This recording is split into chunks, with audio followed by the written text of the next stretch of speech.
Et si tout ce que vous pensiez savoir sur les enlèvements extraterrestres n'était qu'un mécanisme de défense de votre cerveau pour occulter une réalité bien plus vaste? Et si ces phénomènes n'étaient pas des agressions isolées, mais les pièces d'un puzzle visant à préparer l'émergence d'une nouvelle humanité, plus adaptée à une Terre en pleine ascension vibratoire? Aujourd'hui, les témoignages et les révélations suggéreraient que nous serions confrontés à une réalité multidimensionnelle où se croiseraient des agendas radicalement différents. Au niveau biologique, certains groupes, issus de lignes temporelles du futur, notamment des entités parfois désignées sous les noms de P42 ou P52, qui seraient nos propres descendants humains, seraient confrontés à une dégénérescence sévère de leur patrimoine génétique, conséquence directe de catastrophes technologiques et d'usage d'armes atomiques ayant altéré leur propre évolution jusqu'à rendre leur reproduction impossible. Pour survivre, ces entités utiliseraient ces enlèvements pour puiser dans notre ADN originel, cherchant à restaurer une vitalité perdue avant que les dommages de leur propre futur ne deviennent irréversibles. Parallèlement, des entités telles que les petits gris agiraient comme des opérateurs techniques.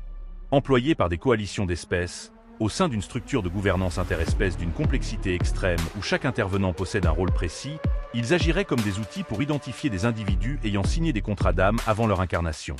Bien que ces contrats soient préexistentiels, le voile de l'oubli propre à notre condition humaine ferait que ces personnes n'en auraient souvent pas conscience au quotidien, ne s'en rappelant généralement que lorsqu'elles seraient placées dans des états de conscience élargis, tels que les régressions sous hypnose profonde. Ces individus accepteraient de collaborer pour des raisons variées. Certaines hypothèses suggérant que ce serait parce qu'elles auraient appartenu à ces espèces lors d'incarnations passées, par engagement envers l'évolution de la conscience, ou pour bien d'autres raisons encore. Si ce processus est censé respecter la loi du libre arbitre, fondement même de notre planète, il faut noter que toutes les espèces n'adhéraient pas nécessairement à ce principe. En échange d'un encadrement, ces individus participeraient à un double échange, aidant à concevoir une nouvelle espèce dotée de qualités génétiques combinant haute faculté psychique, intensité émotionnelle créative et sensibilité humaine, afin de relier le meilleur des deux mondes.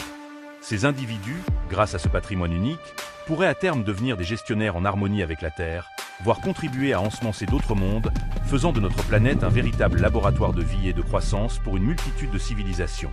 Cette quête biologique se doublerait d'une surveillance globale. Notre humanité, si elle peine à maintenir une santé physique optimale, c'est aussi parce que notre état d'esprit et notre conscience collective, souvent bloqués dans une densité vibratoire basse, nous empêcheraient de nous aligner avec l'évolution vibratoire de la Terre, engendrant ainsi des fragilités et des maladies de plus en plus marquées. C'est pourquoi ces visiteurs surveilleraient nos sphères critiques, écologie, économie, et tout particulièrement l'usage des armes atomiques qui, comme cela fut déjà apparemment fait dans le passé, risqueraient d'endommager la structure même de l'espace-temps, afin d'anticiper les risques d'une fin prématurée et nous empêcher d'emprunter des lignes temporelles où notre espèce s'effondrerait. À cela s'ajouterait une strate bien plus obscure, des programmes classifiés, orchestrés par le complexe militaro-industriel et des entités privées, échappant au contrôle des gouvernements officiels. Certaines élites au pouvoir ont obtenu l'accès à des technologies de rupture issues de la rétro-ingénierie, permettant notamment le développement de dispositifs comme le TR-3B. Par des processus de manipulation génétique avancés, ces programmes chercheraient également à créer, entre autres, des super-soldats, destinés à servir dans des missions spatiales dont le reste de l'humanité n'aurait aucune connaissance.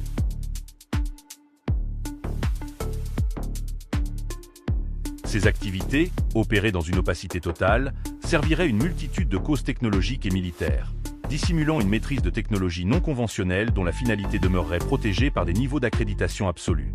Nous serions donc au carrefour de multiples réalités. La survie biologique de visiteurs en quête de restauration génétique, l'évolution de la conscience humaine, la surveillance de notre survie planétaire, la rétro-ingénierie technologique et les agendas occultes des programmes noirs. Loin d'être des événements simples, ces phénomènes s'inscriraient dans une transition globale dont nous n'aurions effleuré que la surface. Il existerait des milliers d'autres espèces, chacune avec ses propres agendas, qu'il serait impossible de couvrir en une seule vidéo. Pour ne rien rater de cette exploration fascinante, n'hésitez pas à vous abonner si vous avez apprécié ce contenu et partager votre point de vue.